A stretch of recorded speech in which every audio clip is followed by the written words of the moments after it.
আয় রে মনা, তাড়াতাড়ি আয়, দেরি হয়ে গেছে।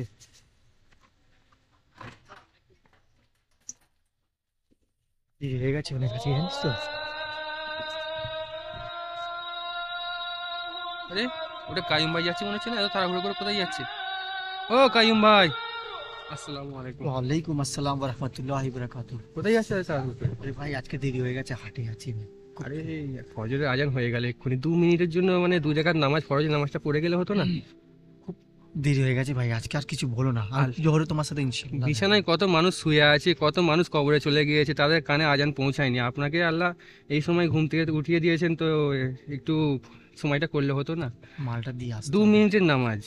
ইনশাআল্লাহ আমি জোহরে তোমার সাথে দেখা করবো ভাইজান, খুব লেট হয়ে গেছে আজকে। ঠিক আছে, ইনশাল্লাহ মসজিদে দেখা একটু হবে। দোয়া করবেন জোরে ভাইজান। অপেক্ষায় থাকবো। জি। মোস্তাকার, আসো আসো আসো। কাইম ভাই একটু দাঁড়ান, বলছিলাম ভাই একটু সময় বার করে যদি আল্লাহর হুকুমটা মেনে যেতেন, যে কাজে যাচ্ছিলেন সফল হয়ে যেতেন একদম। জোহরে দেখা করবো ভাই ইনশাআল্লাহ। একটু সময় হলে হতো না? ভাই জোরে দেখা করবো, তার এখন মধ্যে খুব আছি। ব্যস্ততার মধ্যে আছি। ঠিক আছে, জোরে দেখা করবো।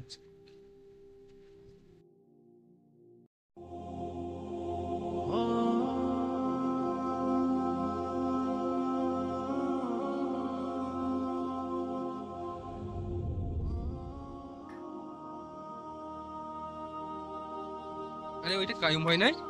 হ্যাঁ, কাইম ভাই তো মনে হচ্ছে। মন খারাপ করে দাঁড়িয়ে আছে, চলুন তো দেখি। চলুন দেখে আসি। ও কাইম ভাই, আরে আসসালামু আলাইকুম। ওয়ালাইকুম আসসালাম ওয়া কি রাহমাতুল্লাহ। ব্যাপার, ওইখান থেকে দেখলাম যে আপনার মন মেজাজ খারাপ, কি ব্যাপার? আর বলো না ভাই, হাটে গিয়েছিলাম, বলে না নিজের কর্মোদ্দেশ্যে মানুষ ভোগে, সেই দশা আমার হয়েছে। কি হয়েছে আপনাকে? তো কথা হলো যে আপনি জোরে আসছেন নামাজ পড়তে, আপনি সেখানে মসজিদেও দেখতে পেলাম না আপনাকে। আমি হাটে ছিলাম তো, কোনো কারণে আসতে পারিনি। কি হয়েছে, সমস্যা কিছু? হাটে গিয়েছিলাম।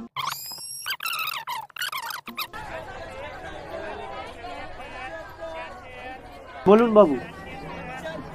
রেট বলো কত করে হচ্ছে? দাদা এটা 190 টাকা, 26, 28, 30, 32, 34 আছে, আর এই একটা মাল আছে, 30 টাকা নিচ্ছি দাদা। 30 টাকা? নিশ্চিত কোনো কম্প্রোমাইজ হবে না।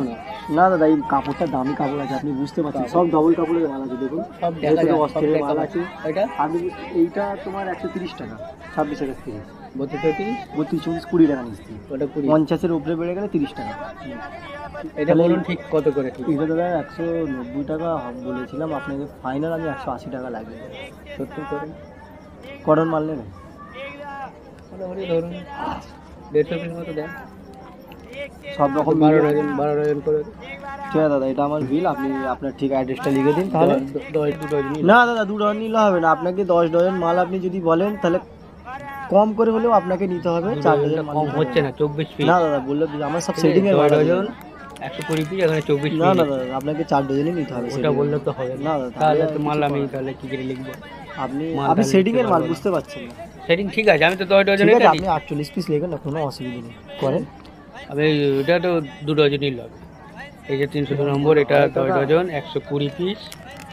আমাকে তো সব রকম মাল ঠিক সেট আছে। করে বেচতে হবে, তাই না? রেটটা আমি তুলে দিচ্ছি এখানে 170 দেবেন। আমি আজকেই দিয়ে দেবো।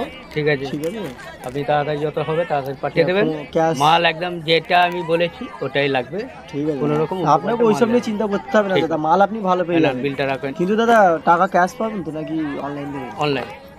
ঠিক আছে দাদা, ঠিক আছে। আপনি যান নিশ্চিন্তে যান, আমি মাল রেডি করে আপনাকে অনলাইন পাঠিয়ে দেবো, দেবো। আপনি পাঠিয়ে দেবেন জলদি। ঠিক আছে দাদা, থ্যাংক যত ইউ। জলদি, আর মাল পারফেক্ট যেন যেটা দিন লিখে একদম একদম ওইসব নিয়ে চিন্তা করতে হবে না ঠিক আছে। দাদা। আচ্ছা, আবার ঠিক আছে, ঠিক আছে দাদা, আসেন।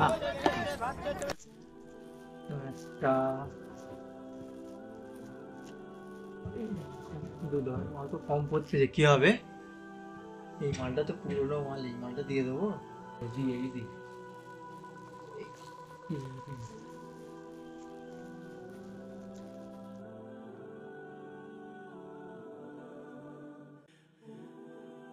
বাবু আসবো? হ্যাঁ এসো। বাবু পয়সাটা, পেমেন্টটা। হ্যাঁ, তোমার লেভেলের কি জানো? আমার লেভেল একে ড্রেসেস। আচ্ছা, 1 মিনিট। হ্যাঁ রাজু, ওই একে ড্রেসের মালটা যে রিটার্ন হওয়ার কথা ছিল, যে আর ট্রান্সফার ঢুকিয়ে দিয়েছো ওটা? হ্যাঁ, আপনার মালটা রিটার্ন করে দেওয়া হয়েছে। কেন, আপনি মাল ঠিক দেননি। কেন? ঠিক আছে, যে মাল অর্ডার ছিল সেই মালগুলো হয়নি। আর উল্টো পাল্টা মাল দিয়েছেন, ও মাল আমার চলবে না।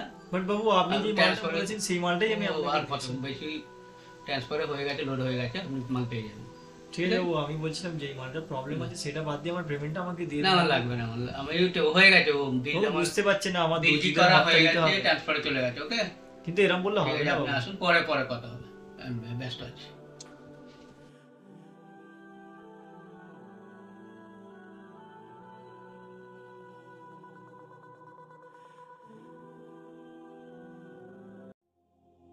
কাইম ভাই দেখো, আল্লাহ পাকের হুকুম ছেড়ে দুনিয়াতে কেউ কখনোই সফল হতে পারেনি। এক সাহাবী নবী করিম সাল্লাল্লাহু আলাইহি সাল্লামের কাছে এসে নবী করিম সাল্লাল্লাহু আলাইহি সাল্লামকে জিজ্ঞাসা করেছিলেন যে একটা মুসলমান কি কোনো সময় ভীতু হতে পারে, বা একটা মুসলমান কোনো সময় কি মিথ্যাবাজ হতে পারে, বা একটা মুসলমান কোনো সময় কি ধোঁকাবাজ হতে পারে। তখন নবী করিম সাল্লাল্লাহু আলাইহি সাল্লাম বলেছিলেন যে একটা মুসলমান ভীতু তো হতে পারে কিন্তু মিথ্যাবাজ হতে পারে না এবং ধোঁকাবাজ হতে পারে না, কারণ মিথ্যাবাজ ও ধোঁকাবাজ নবী করিম সাল্লাল্লাহু আলাইহি সাল্লামের উম্মতের উপযুক্ত না। চেষ্টা করবেন পরবর্তী সময় যেন আপনার কাছ থেকে কোনো মিথ্যে কথা বা ধোঁকাবাজি কাজ কোনো সময় না আপনার দ্বারা হয়। ইনশাআল্লাহ। হ্যাঁ, তো আল্লাহর হুকুম মানার চেষ্টা করুন এবং দিনের সঙ্গে জুড়ে থাকুন। ইনশাআল্লাহ। ইসলামে ব্যবসা ও বাণিজ্যের ক্রয় বিক্রয় সম্পর্কে যা বর্ণিত হয়েছে, সালাত শেষ হলে তোমরা পৃথিবীতে ছড়িয়ে পড়বে এবং আল্লাহর অনুগ্রহ অনুসন্ধান করবে ও আল্লাহকে অধিক পরিমাণ স্মরণ করবে যাতে তোমরা সফলতা লাভ করতে পারো। আবু হুরায়রা রাদিয়াল্লাহু তাআলা থেকে বর্ণিত, ধোঁকা, প্রতারণা ও ধোঁকাবাজি করা যাবে না। এই ধরনের অপকর্ম ইসলামে মানবাধিকার লঙ্ঘন হিসাবে চিহ্নিত। মন্দ জিনিস ভালো বলে চালিয়ে দেওয়া, ভালোর সঙ্গে মন্দর মিশ্রণ ঘটিয়ে দেওয়া ইত্যাদি সম্পূর্ণ হারাম। রাসূলুল্লাহ সাল্লাল্লাহু আলাইহি সাল্লাম বলেন, যে ধোঁকা দেয় সে আমার উম্মত নয়।